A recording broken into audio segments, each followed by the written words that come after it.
तो आज का हमारा ये वीडियो है संस्कृत का 5वां चैप्टर। संस्कृत का 5वां चैप्टर जिसका नाम है भारत महिमा। इसमें भारत देश, हमारे देश की महिमा गाई गई है। आज 15 अगस्त का भी दिन है, तो 15 अगस्त के दिन भी हम भारत की महिमा को गाते हैं। आप लोग ध्यान दीजिएगा, पूरा अर्थ आपको समझाएंगे, व्याख्या करेंगे, एक भी प्रश्न नहीं छूटेगा। इसके बाद इसमें प्रश्न उत्तर भी, तो ऑब्जेक्टिव और सब्जेक्टिव दोनों का काम इसी वीडियो में होगा। तो ध्यान से देखिए, ठगा नहीं जाएगा, ध्यान से क्लास की तरफ पढ़िएगा।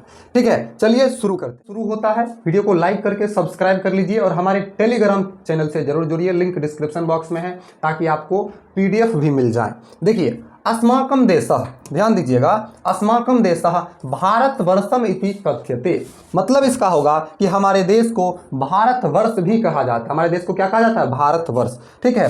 अस्य महिमा सर्वत्र गीयते, मतलब हमारे देश की महिमा सभी जगह गाई जाती है, हमारे देश में भी और हमारे देश से बाहर भी। ठीक है, इनकी महिमा जो है सभी जगह इनका गुणगान होता है। ध्यान दीजिएगा आगे, पाठेऽस्मिन् विष्णु पुराणात् भगवत पुराणात् च प्रथमम द्वितीयम च कर्मसा पद गृहीत्यम अस्ति। मतलब इस पाठ में, इस चैप्टर में विष्णु पुराण और भागवत पुराण से कर्मशः प्रथम और द्वितीय पद लिया गया है। विष्णु पुराण और भागवत पुराण से दो प्रथम और दूसरा पद लिया गया है।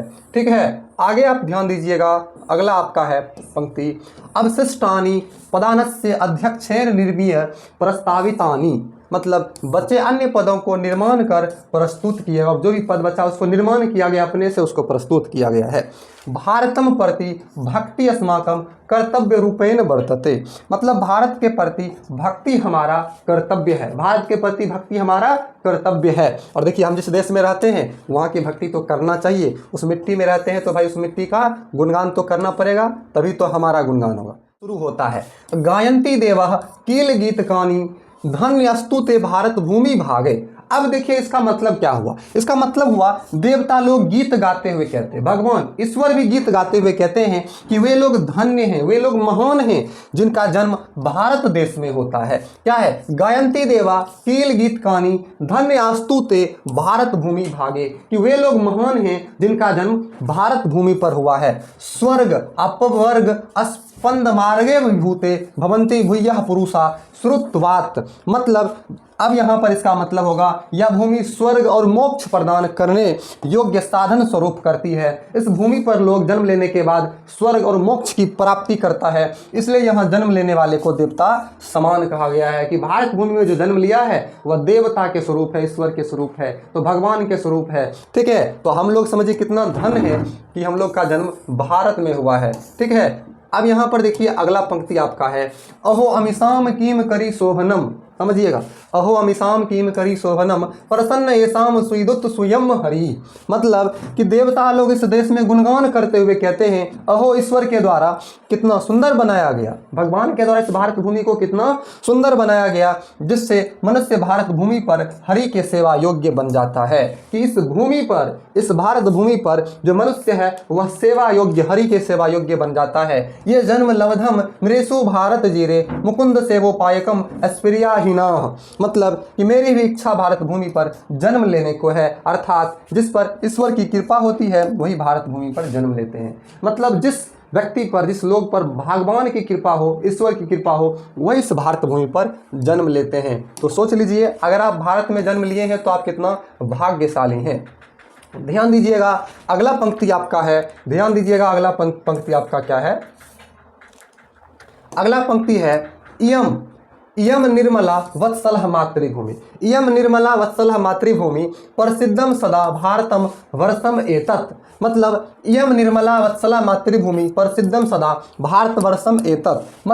मतलब इसका होगा कि यह भारतवर्ष प्रसिद्ध है, यह भारत भूमि क्या है? प्रसिद्ध है। यह भारत भूमि हमेशा पवित्र और ममतामयी है। यह हमारा भारत भूमि पवित्र भी है, ममतामयी है, जो हम पर ममता बरसाती है। ठीक है, हम पर क्या करती है? ममता बरसाती है। अब वही कहा गया है कि विभिन्न जना धर्म जाति प्रभेदय, विभिन्न जना धर्म जाति प्रभेदय रिहैकत्व भावम वहंतो वसंती। अब यहाँ पर क्या बोल रहा है? इसका अर्थ हो जाएगा कि यहाँ भिन्न भिन्न धर्म जाति के लोग, अलग अलग जाति धर्म के लोग भेद किए बिना, मतलब एक दूसरे से भेदभाव किए बिना एकता के भाव में रहते हैं, एक साथ रहते हैं। यही हमारी भारत भूमि है।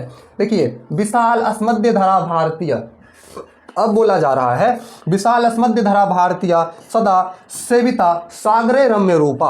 अब इसका मतलब हुआ कि हमारी भारत भूमि विशाल, मनोहर तथा बहुत सुंदर ऐश्वर्य वाली है।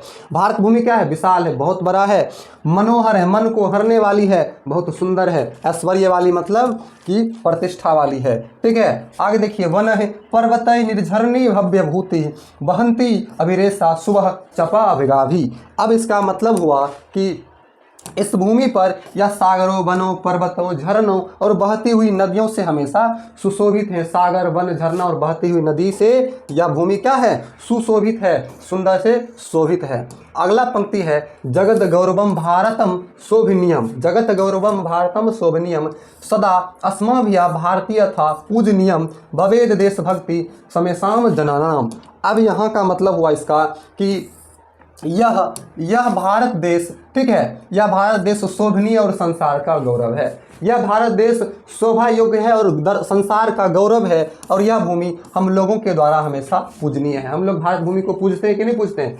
पूजते हैं। तो यह भारत भूमि हम लोगों के द्वारा पूजनीय है। देखिए, भवेद देशभक्तिया समेसाम जनानाम, भवेद देशभक्तिया समेसाम जनानाम परादर्श रूपा सदा वर्जनीया।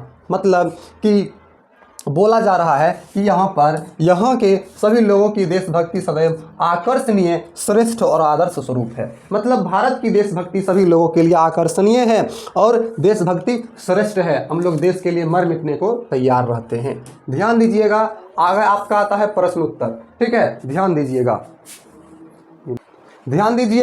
आगे आपका क्वेश्चन है, भारत भूमि कैसी है तथा यहाँ किस प्रकार के लोग रहते हैं। अथवा में पूछा गया है, भारत महिमा के अनुसार बताए गए हमारी मातृभूमि कैसी है। अथवा, फिर से अथवा है, मतलब अलग अलग एग्जाम में अलग अलग टाइप से क्वेश्चन पूछे जाते हैं। अब है अथवा भारत महिमा पाठ के आधार पर भारत भूमि कैसी है, 2012 में पूछा। अथवा हमारी मातृभूमि कैसी है, तो सब में से कोई भी तरीका से पूछा जा सकता है। ध्यान दीजिएगा। देखिए, भारत एक बहुत प्रसिद्ध देश, भारत क्या है? बहुत प्रसिद्ध देश है, और यहाँ की भूमि सदैव पवित्र और प्रेममयी है, प्रेम के योग्य है। यहाँ विभिन्न जातियों और धर्मों के लोग एकता की भावना के साथ रहते हैं, एक साथ मिल कर के रहते हैं। ठीक है, आपका देख लीजिए। अगला है दूसरा प्रश्न, देवगण भारत के गीत क्यों गाते हैं? देवगण भारत के गीत क्यों गाते हैं, देख लेते हैं। ध्यान दीजिए। देखिए, देवता भारत की महिमा गाते हैं, देवता लोग भारत की गीत गाते हैं, क्योंकि भारत भूमि ही स्वर्ग और मोक्ष की प्राप्ति का साधन है। भारत भूमि स्वर्ग और मोक्ष की प्राप्ति का साधन है।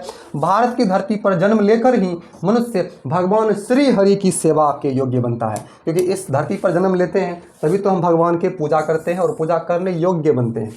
तीसरा प्रश्न है, देवता लोग किस देश का गुणगान करते हैं और क्यों?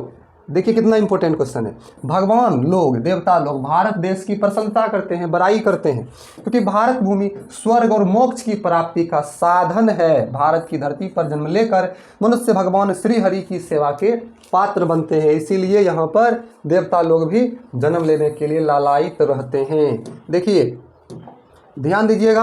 आपका अगला प्रश्न है, भारतीयों की विशेषताओं का वर्णन करें। देखिए, भारतीयों में जन्म लेकर और श्री हरि की सेवा करके लोग धन्य हो जाते हैं। भारत में जन्म लेकर भगवान की सेवा करके धन्य हो जाते हैं, उन्हें स्वर्ग और मोक्ष की प्राप्ति होती है। भारतीय धर्म और जाति के भेदभाव में विश्वास नहीं करते, धर्म जाति में भेदभाव नहीं करते और एकता की भावना से बने रहते हैं एक साथ। सभी भारतीयों की देशभक्ति आकर्षक और दूसरे के लिए एक उदाहरण होता है। अपने देश के प्रति सभी प्रेम करते हैं, आपस में भले कभी कभार लड़ झगड़ जाते हो, लेकिन देश के नाम पर सभी एक हो जाते हैं। ये हम भारतीयों की क्या है? शक्ति है, हम एक हो जाते हैं। ठीक है, आपका पांचवा प्रश्न है, भारत महिमा पाठ से हमें क्या संदेश मिलती है? अथवा दूसरा तरीका से पूछा गया, भारत महिमा पाठ से क्या शिक्षा मिलती है?